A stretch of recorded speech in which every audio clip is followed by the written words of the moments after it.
Hello everyone and welcome back to my YouTube channel. This is Nicholas Pythagoras, and on this YouTube channel we ask the question, how does the truth manifest itself in the real world, or how do human values manifest themselves in the real world? And this is a video I've been looking forward to making for quite a while now, and I'm only half joking about this beard thing, in the sense that like I actually grew out the beard for this.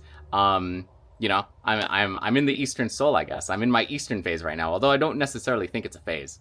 But yeah, anyways, this is a video that I've been looking forward to making for a very long time, because this is a question that I've been actually very much interested in.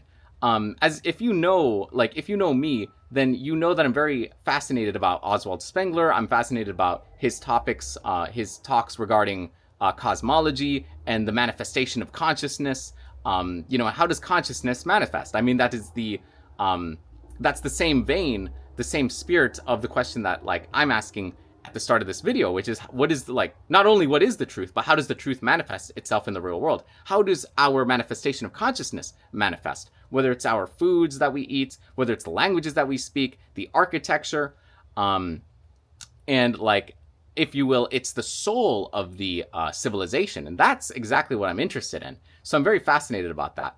And Russian in particular is something that has been on my mind a lot. Obviously, like, you know, Russia is in the news and regarding global trends. But, you know, I'm going to give you guys two parts, and this is going to be the first of which.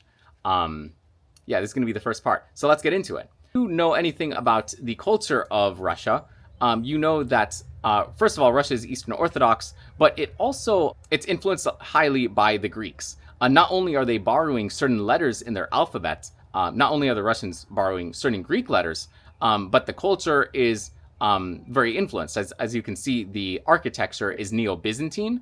Russia is Eastern Orthodox, as was the Byzantine Empire in the latter half of their epoch. So they both share a similar religion, they share a similar culture, and they borrowed some letters from the Greeks as well. But regarding the architecture, if you look inside the cathedral, if you look up while you're inside the cathedral, you can see an icon of Jesus.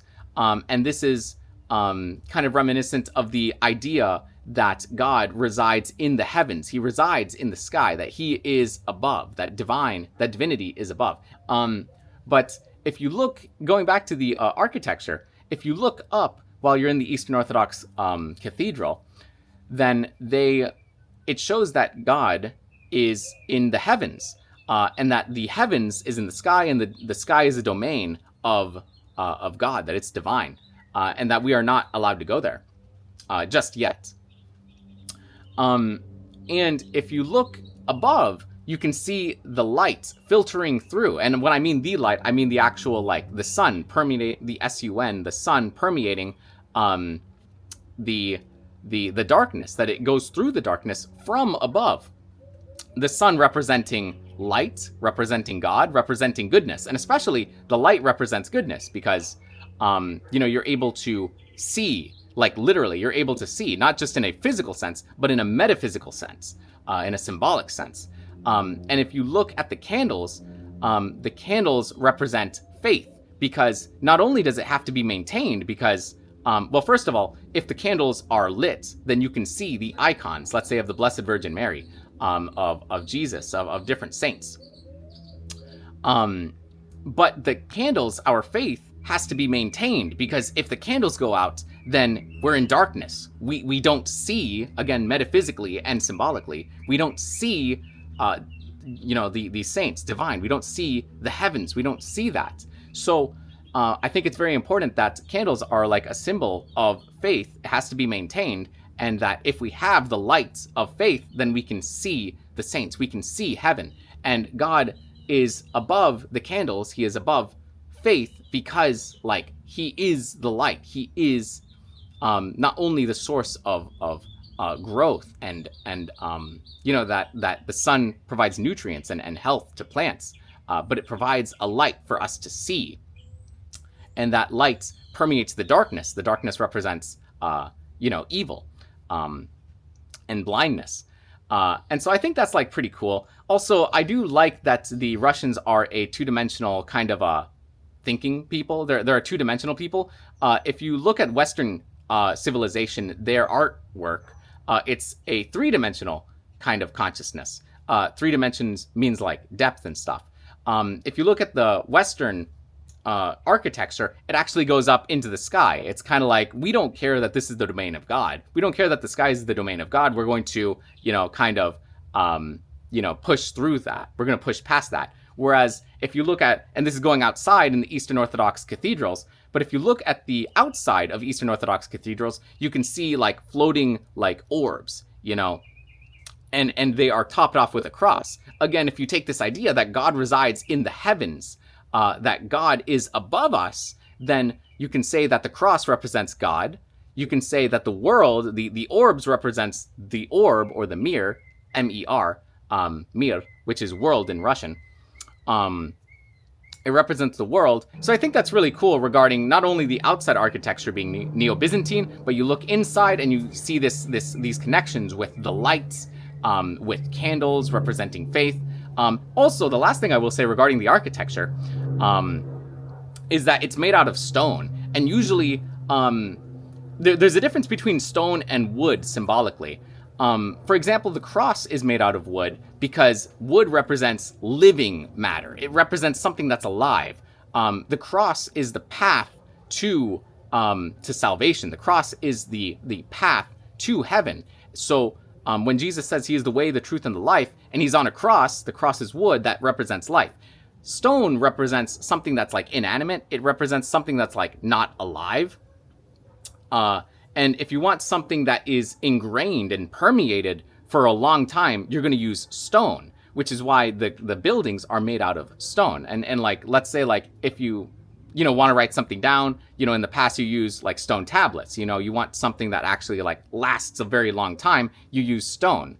I also think, and this is just like recalling from memory, so I could be wrong on this, but stone represents like death. Well, not death, but like it represents the I guess the land of the dead, right?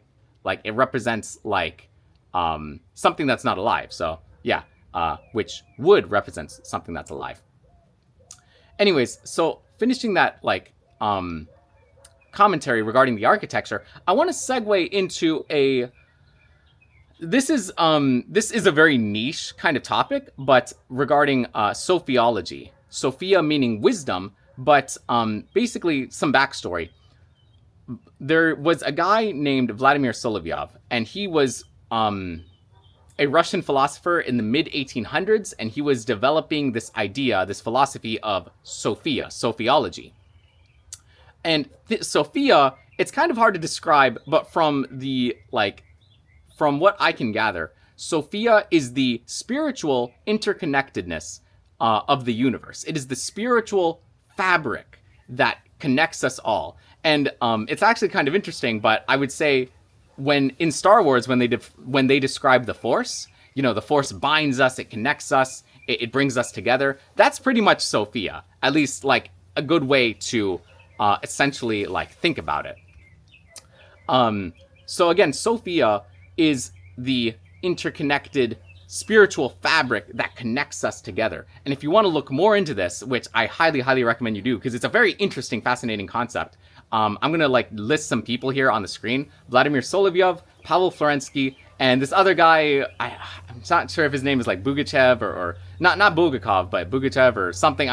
You'll see the name on the screen. But it's very fascinating because again, Sophia is this like spiritual interconnectedness.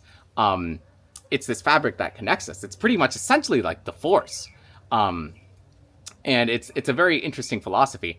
But what's interesting about it is that so I've been studying Russian for the past 4 years. Now I say 4 years technically, but during that 4 years, it's been on and off. I've been studying different languages just besides Russian for the past 4 years. But it's not until the past couple months when this really hits me, when it really hit me, where it was I started understanding the Russian soul. I was downloading Russian.exe and I understood the Russian soul. I was downloading Russia.exe. And yeah, I would say I started to understand it a lot better in the past couple months. And I would say that I've been experiencing this idea of Sophia, again, the spiritual interconnectedness between things, and it's a very weird interesting feeling. Like, even just to go on a tangent here, you know, like ever since I started feeling these things, it's kind of like I describe it as like, you know, in the like in a TV show when it's like the good guy and the bad guy team up and they have to like let's say Naruto and Sasuke, they have to team up because they have to take down like a worse guy, or Yugi and Kaiba, or Vegeta and Goku, they have to team up, and it's like so cool because they have to team up, like they have to team up and take down the bad guy.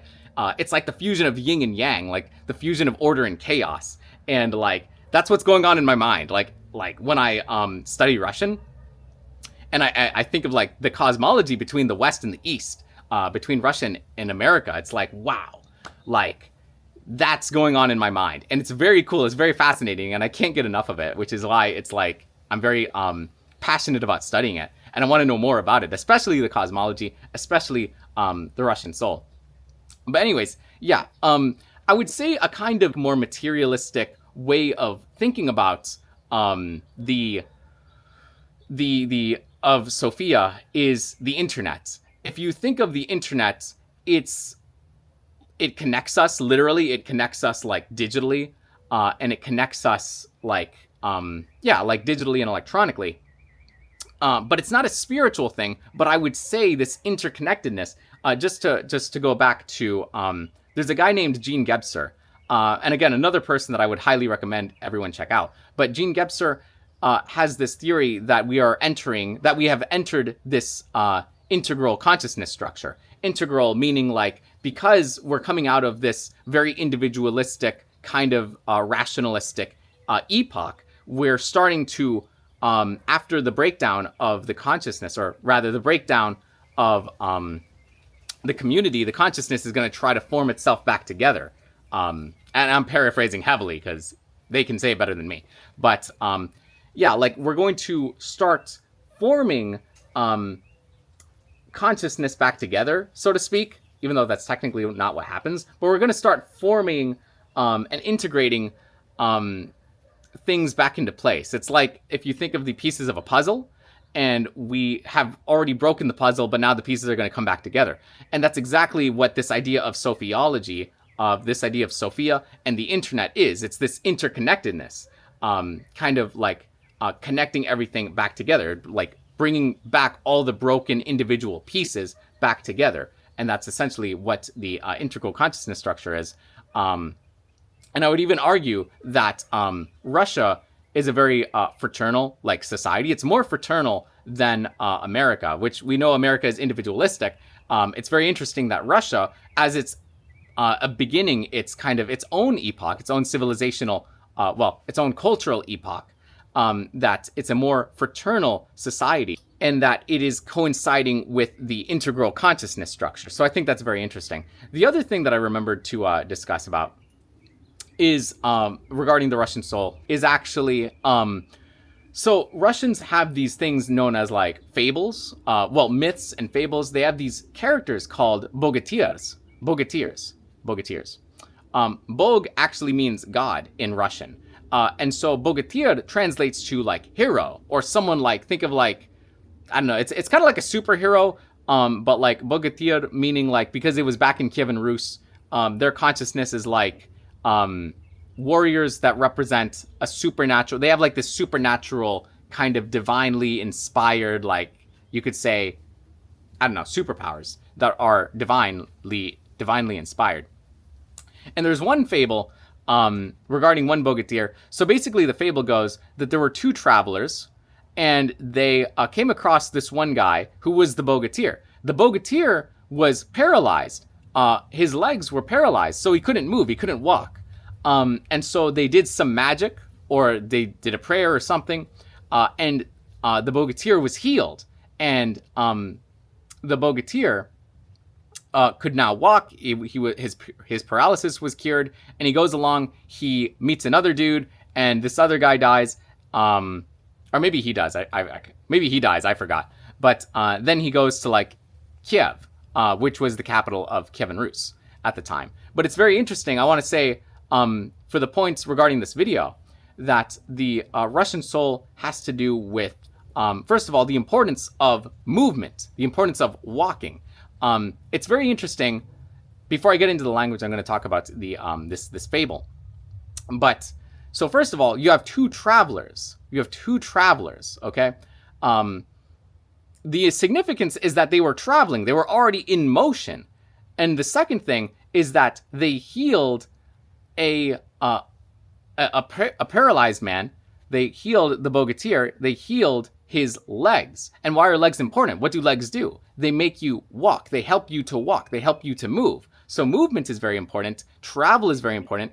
And we can infer from this that movement and motion is actually important to the Russian soul. And now going on to the language, but when you study Russian, you start to see that the Russians have place a particular emphasis on movements. You have so many words about to go. You have et. Well, you have et, hadit, you have yehat, and you have izdit or yezdit, rather. In English, we're just like, okay, well, what's the difference? In English, we say I go to the store, or I go to Russia, or I go to, I go to the store, I go to Russia, I go to my friend's house. We just say go, go, go. I go, he goes, I went. But in Russian, they actually care about how did you go, and did you go one time, or is it a continuous action? So there's not to get into like a huge Russian lesson, but rather, so first of all, they want to know, did you go by foot or did you go by machine? Okay, did you go by foot or did you go by machine? So that's important because there's a distinction. The second thing they want to know is, did you go one time or is it a continuous action? Like, did you go once and then you're just there and not, like, it's a completed action, in which case that's perfective, or did you go multiple times and in multiple directions, and is this a recurring event, which is the imperfective? That would be the imperfective kind of verb. And so it's very interesting how they place particular emphasis on how you went somewhere, and how you went somewhere. And did you go once or did you go multiple times? So we don't have that in English, but it's very interesting how Russia places particular emphasis on verbs of motion, as they say in Russian. Anyways, guys, that was the first part of this video regarding Russia. Again, this is a very interesting topic that I've thought about a lot. Hopefully it was very interesting for you guys. And let me know what you guys think in the comment section below. On this YouTube channel, we love phenomenology, study of consciousness, how consciousness manifests, and cosmology. And I'll have a list of people you should check out because they're really freaking awesome. And have a good day, guys, and take care. So there's an essay regarding the two faces of Russia, which I highly recommend everyone look up because it is very fascinating. And we're seeing that emergence of the Russian soul.